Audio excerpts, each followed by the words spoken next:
Why rare earths give China strategic power of the United States? This is Mr. Crow's insight. I was actually born in China, so I know what they think.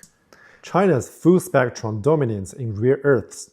China doesn't just mine rare earths, it controls the entire value chain, from the raw materials to critical components. This vertical integration gives it powerful leverage over the United States, Europe, and the other tech-heavy economies. Upstream monopoly. China has near total dominance in the production and processing of rare earths. Mining 70% of global rare earth comes from China. Processing 87% of the world's rare earths are refined in China. Metallurgical refining 91% of the global capacity to turn refined rare earths into usable metal is based in China. This means even if the raw materials come from the other countries, they almost always end up in China for refinement. Downstream control, permanent magnets. Rare earths are essential for making high-performance permanent magnets used in electric vehicle motors, wind turbines, fighter jets, robotics, and precision missiles.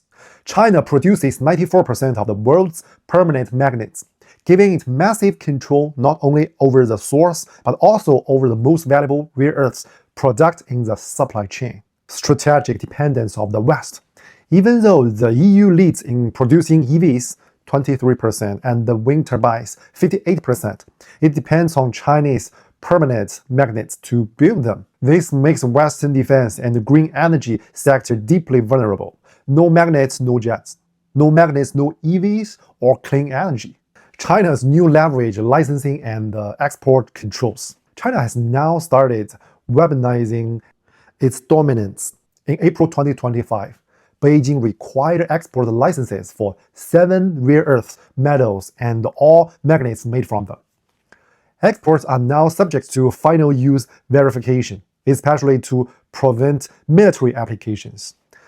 This slow-rolling approval system is already disrupting supply chain for companies like Tesla, Volkswagen, and Lockheed Martin. China can now choke critical materials not with tanks or tariffs, but with paperwork, delaying or denying approval as a strategic tool.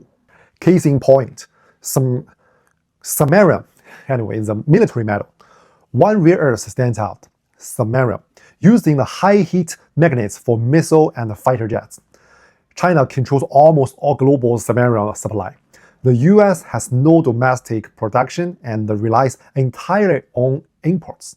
Attempts to restart production in the US and Australia have stalled due to cost, complexity, and lack of guaranteed buyers. Each F-35 jet uses 50 pounds of samarium magnets. Without China, the Pentagon cannot build new ones at scale. The bottom line, why this trade war is different.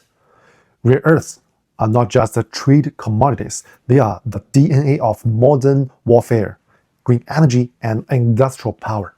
China's dominance gives it supply chain leverage, geopolitical influence, strategic deterrence without direct confrontation. This is why, in the current US-China trade talks, rare earths are no longer just an economic issue, they are a national security threat.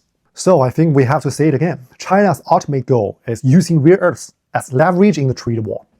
Through strict export controls and target end use reviews, China's intentions are increasingly clear: to turn rare earths into a strategic vise in its geopolitical toolkit.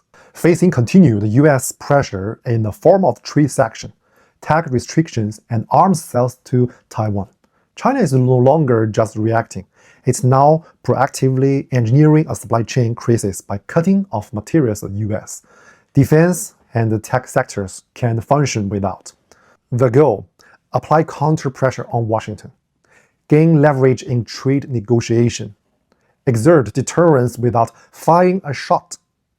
In short, rare earths are no longer just an industrial advantage. They've become China's precision weapon to target the United States' strategic vulnerabilities in this new era of great power rivalry. Please comment down below and let me know what you think.